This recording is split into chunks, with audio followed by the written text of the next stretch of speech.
예레미야 3장 6에서 25절 말씀입니다. 요시야 왕 때에 여호와께서 또 내게 이르시되 너는 배역한 이스라엘이 행한 바를 보았느냐? 그가 모든 높은 산에 오르며 모든 푸른 나무 아래로 가서 거기서 행음하였도다. 그가 이 모든 일들을 행한 후에 내가 말하기를 그가 내게로 돌아오리라 하였으나 아직도 내게로 돌아오지 아니하였고 그의 반역한 자매 유다는 그것을 보았느니라. 내게 배역한 이스라엘이 간음을 행하였으므로 내가 그를 내쫓고 그에게 이혼서까지 주었으되 그의 반역한 자매 유다가 두려워하지 아니하고 자기도 가서 행음함을 내가 보았노라. 그가 돌과 나무와 더불어 행음함을 가볍게 여기고 행음하여 이 땅을 더럽혔거늘 이 모든 일이 있어도 그의 반역한 자매 유다가 진심으로 내게 돌아오지 아니하고 거짓으로 할 뿐이니라. 여호와의 말씀이니라. 사랑하는 형제 여러분, 3월 11일 토요일 새벽 묵상에 오신 것을 환영합니다. 예레미야의 두 번째 설교가 시작이 되는데요. 하나님께서 심판으로 멸망당한 북이스라엘의 죄악을 그대로 답습하는 남유다의 어리석음을 책망하십니다.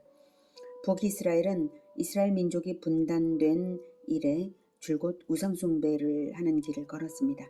그 결과 하나님의 심판을 받아서 주전 722년 아수르에 의해 멸망당하고 말았습니다. 그 멸망의 원인이 우상숭배 때문이라는 것은 누구보다도 남유다가 가장 잘 알고 있었고 타산지석을 삼아서 자기는 우상숭배를 엄히 경계해야 마땅했음에도 불구하고 그 효과는 히스기야 왕 때를 넘기지 못했습니다. 북이스라엘이 멸망한 것도 히스기야 왕 때이죠. 그래서 히스기야의 아들 므낫세부터는 완전히 우상숭배로 들어갔고 만 것입니다. 므낫세와 아몬의 통치기를 지나면서 유다 역시 극심한 우상숭배에 빠지고 말았고, 그리고 그 후 아몬의 아들 요시야가 종교개혁을 일으켰지만 백성들을 참된 회개로 이끌지는 못했습니다. 즉 백성들은 하나님을 예배하면서도 이전의 우상숭배를 계속하고 있었던 것입니다. 이에 예레미야의 제2설교는 그에 대한 책망으로 시작을 하고 있습니다. 6절 요시야 왕 때에 여호와께서 또 내게 이르시되 너는 배역한 이스라엘이 행한 바를 보았느냐? 그가 모든 높은 산에 오르며 모든 푸른 나무 아래로 가서 거기서 행음하였도다. 이 시기는 이 예언이 선포되는 이때는 요시야 왕의 종교개혁이 이제 막 시작된 그 즈음으로 봅니다. 요시야는 재위 12년째 되는 해에 종교개혁을 단행했습니다.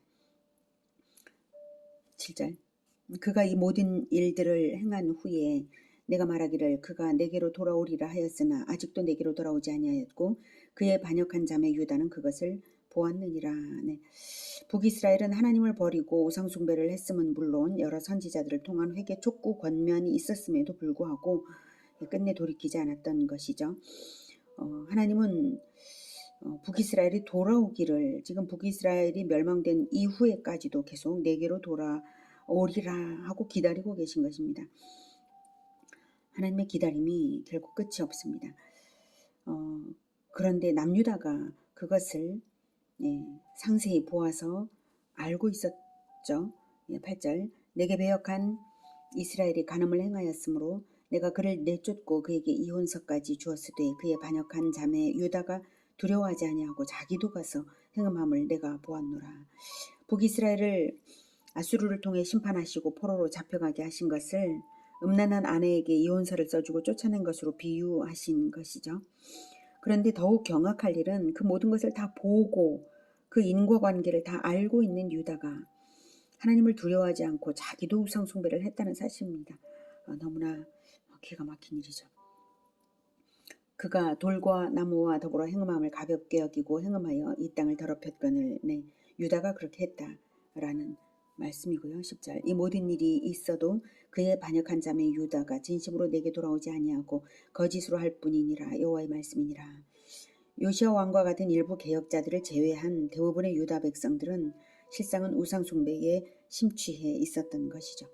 이토록 뻔뻔스러운 반역과 교활한 배반이 계속된 선민에게 그럼에도 불구하고 하나님께서는 그들이 돌아올 것을 기대하고 믿으셨습니다. 11절 여호와께서 내게 이르시되 배역한 이스라엘은 반역한 유다보다 자신이 더 의로움이 나타났나니 너는 가서 북을 향하여 이 말을 선포하여 이르라. 여호와께서 이르시되 배역한 이스라엘아 돌아오라. 나의 노한 얼굴을 너희에게로 향하지 아니하리라. 나는 긍휼이 있는 자라 너를 한없이 품지 아니하느니라. 여호와의 말씀이니라. 너는 오직 내 죄를 자복하라. 이는 내 하나님 여호와를 배반하고 내 길로 달려 이방인들에게로 나아가 모든 푸른 나무 아래로 가서 내 목소리를 듣지 아니하였습니다. 여호와의 말씀이니라. 여호와의 말씀이니라. 배역한 자식들아 돌아오라. 나는 너희 남편입니다. 내가 너희를 성읍에서 하나와 족속 중에서 둘을 택하여 너희를 시온으로 데려오겠고 내가 또 내 마음에 합한 목자들을 너희에게 주리니 그들이 지식과 명철로 너희를 양육하리라. 여호와의 말씀이니라. 너희가 이 땅에서 번성하여 많아질 때에는 사람들이 여호와의 언약궤를 다시는 말하지 아니할 것이요 생각하지 아니할 것이요 기억하지 아니할 것이요 찾지 아니할 것이요 다시는 만들지 아니할 것이며 그때 예루살렘이 그들에게 여호와의 보좌라 일컬음이 되며 모든 백성이 그리로 모이리니 곧 여호와의 이름으로 말미암아 예루살렘에 모이고 다시는 그들의 악한 마음에 완악한 대로 그들이 행하지 아니할 것이며 그때에 유다 족속이 이스라엘 족속과 동행하여 북에서부터 나와서 내가 너희 조상들에게 기업으로 준 땅에 그들이 함께 이르리라. 네, 하나님의 믿음이 정말로 기가 막히는 믿음이십니다. 밭을 갈아엎고 난 뒤 한두 이삭만을 거두기 위해서라도 심판 후에 회복을 주실 것을 말씀하시는 것입니다. 선민에게 주시는 하나님의 심판의 진정한 의도는 남은 자들을 통한 구원입니다. 11절부터 다시 보면 11절 여호와께서 내게 이르시되 배역한 이스라엘은 반역한 유다보다 자신이 더 의로움이 나타났나니 이 말은 북이스라엘이 의로웠다는 말은 아니고요. 상대적으로 볼 때 남유다보다 범죄의 정도가 가볍다는 말씀입니다. 그 이유는 남유다가 북이스라엘의 범죄와 멸망을 보고도 회개하지 않았기 때문에 차라리 심판의 전례를 본 적이 없던 북이스라엘이 차라리 낫다는 뜻이죠. 결국 남유다의 멸망이 필연코 임할 것을 알게 합니다. 12절 너는 가서 북을 향하여 이 말을 선포하여 이르라. 여호와께서 이르시되 배역한 이스라엘아 돌아오라. 나의 노한 얼굴을 너희에게로 향하지 아니하리라. 나는 긍휼이 있는 자라 너를 한없이 품지 아니하느니라. 여호와의 말씀이니라. 이미 심판당한 북이스라엘을 향하여 돌아오라고 하시는 하나님이십니다. 이로써 심판의 목적이 멸망 그 자체가 아니며 마지막까지도 돌아올 자식을 기다리는 아버지의 심정으로 영혼을 재탄생시키기 위하여서 행하시는 심판임을 알 수가 있습니다. 나는 긍휼이 있는 자라 하시는 하나님께서 긍휼을 숨기시고 심판을 행하실 때의 마음이 어떠셨겠습니까? 그래서 이제는 배역한 이스라엘아 돌아오라. 나의 노한 얼굴을 너희에게로 향하지 아니하리라 하십니다. 심판을 거쳐서야 새로워질 영혼들을 부르시는 것입니다. 13절 너는 오직 내 죄를 자복하라. 네, 용서함을 받고 하나님과의 관계를 회복할 수 있는 유일한 조건은 오직 죄를 자복하는 것입니다. 그것뿐이고요. 그것이 반드시 있어야 합니다. 하나님의 긍휼은 원칙 없는 것이 아니라 죄인의 회개가 반드시 전제되어야 하는 것이고 죄인은 반드시 변화되어야 하는 것입니다. 이는 내 하나님 여호와를 배반하고 내 길로 달려 이방인들에게로 나아가 모든 푸른 나무 아래로 가서 내 목소리를 듣지 아니하였음이라. 여호와의 말씀이니라. 내 목소리를 듣지 아니하였음이라. 심판을 주실 수밖에 없었던 결정적인 이유는 내 목소리를 듣지 아니하였기 때문입니다. 그래서 우상숭배로에서 돌이킬 수 없었던 거죠. 그래서 심판도 역시 돌이켜지지 않았습니다. 하나님의 음성을 듣기만 들었어도 심판을 피할 수 있었던 것을 끝내 하나님의 말씀을 듣지 않음으로 말미암아 멸망하는 것입니다. 14절 여호와의 말씀이니라. 배역한 자식들아 돌아오라. 나는 너희 남편임이라. 내가 너희를 성읍에서 하나와 족속 중에서 둘을 택하여 너희를 시온에서 데려오겠고. 네. 본절에서는 북이스라엘만 아니라 남유다를 포함하는 선민 자체를 부르고 계십니다. 그러므로 남유다가 멸망하여 포로 생활을 거친 후에 귀환을 시키실 것을 말씀하시는 것이죠. 자식들아 라고 부르시면서 나는 너희 남편임이라 라고 하시는 것은 결혼이 언약관계라서 하나님과 백성이 부모 자식 관계이면서도 또한 언약관계인 것을 알 수 있는 표현입니다.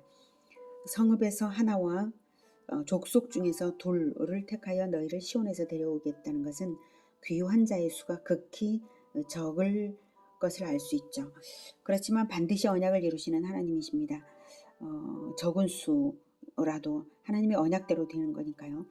북이스라엘과 남유다가 포로가 될 때는 수백만 명이 잡혀갔지만 귀환할 때는 불과 5만여 명만이 돌아온 것을 생각해 볼 때 하나님께서는 언약을 먼저 베푸시되 언약에 합당한 남은 자들만이 궁극적으로 구원을 받는다는 것을 알 수가 있습니다.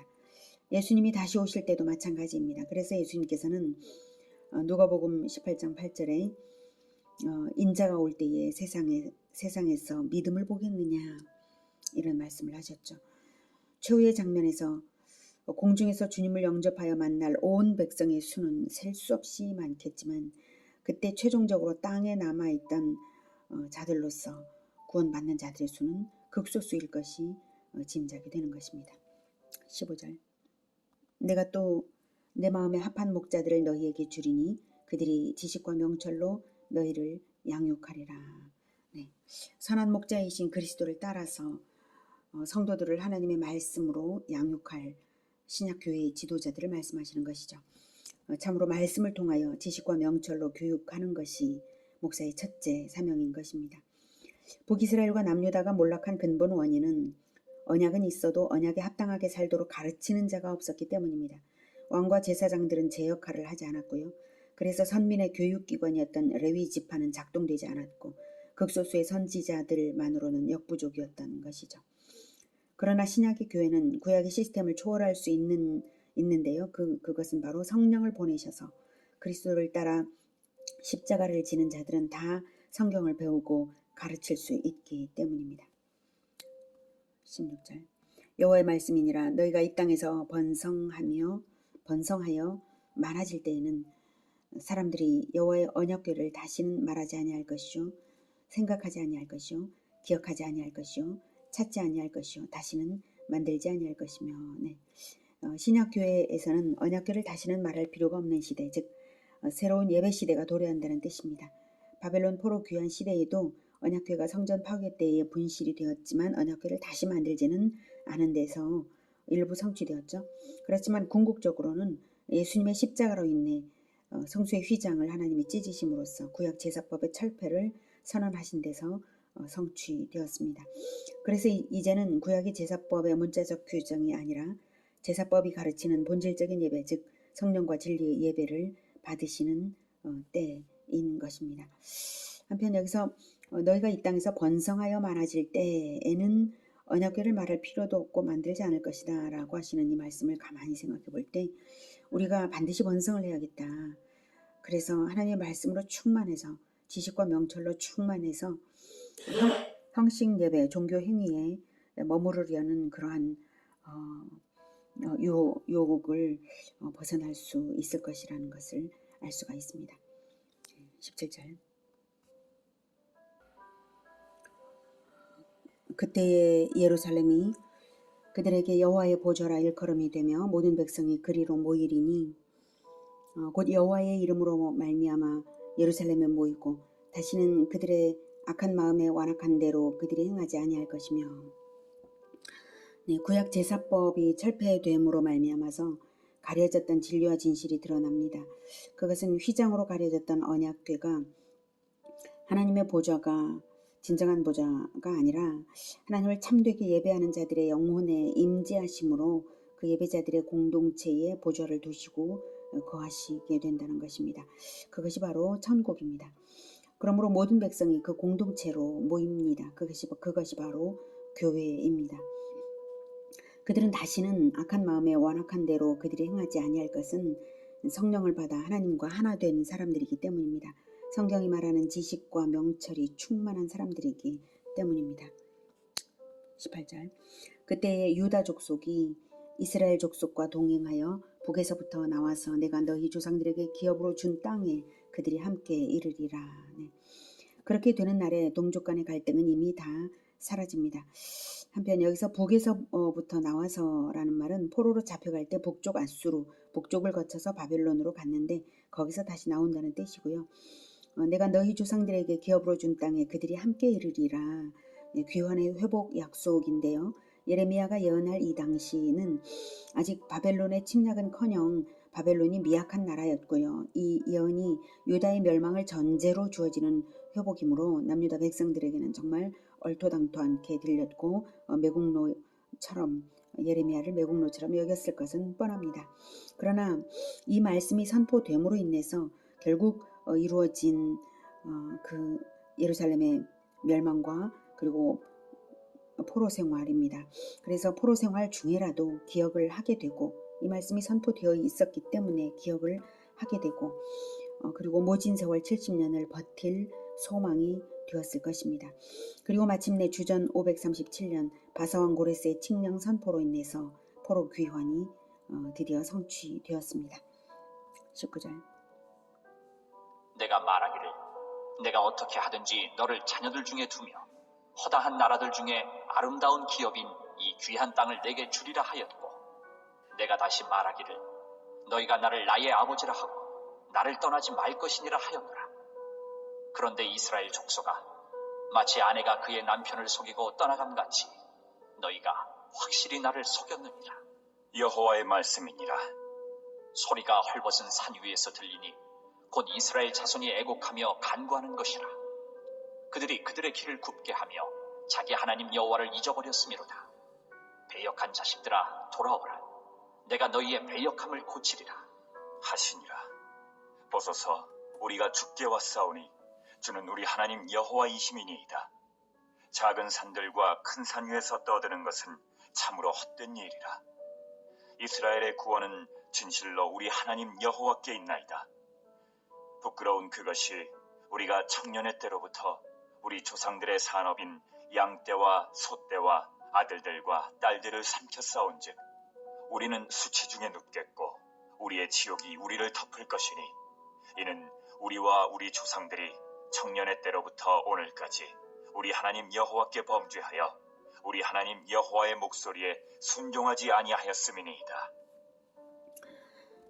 선민 이스라엘이 민족으로 형성되어 청년 같았던 때로부터 줄곧 하나님의 목소리를 청종하지 않음으로 인해 멸망을 피할 수 없었습니다. 오늘은 하나님께서 북이스라엘과 남유다의 배반에 대하여 심판하시지만 다시 돌아올 소망을 주시는 것을 통해서 목자들은 지식과 명철로 하나님의 말씀을 잘 가르쳐야 하고 성도들은 죄악을 버리고 하나님께 돌아오되 마지막까지 남은 자들이 되어야 함을 배웠습니다. 언약을 이루시되 남은 자들, 하나님의 음성을 청종하는 자들을 통해서 이루시는 하나님이십니다. 끝까지 하나님의 음성을 청종하며 가르치는 우리 모두가 되기를 기원합니다. 기도하겠습니다. 하나님, 은혜가 충만하시고 오래 참으시고 신실하셔서 언약을 반드시 이루시는 하나님이십니다.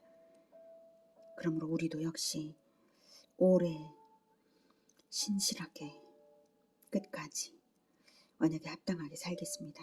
주님 도와주시옵소서. 우리에게 지식과 명철을 충만하게 성령을 충만하게 부어주셔서 하나님의 말씀을 배울 때마다 깨닫게 하시고 또한 부지런히 가르칠 때 배우는 모든 자들이 성령으로 충만하게 도와주시옵소서. 그래서 끝까지 남은 자들이 되어 하나님께 영광을 돌리며 하나님 나라를 확장하는 우리 모두가 되게 도와주시옵소서. 많은 사람들을 하나님께로 돌아오게 만드는 그러한 자들 되게 하여 주시옵소서. 예수님의 이름으로 기도드립니다. 아멘. 이어지는 시간은 개인 기도 시간입니다.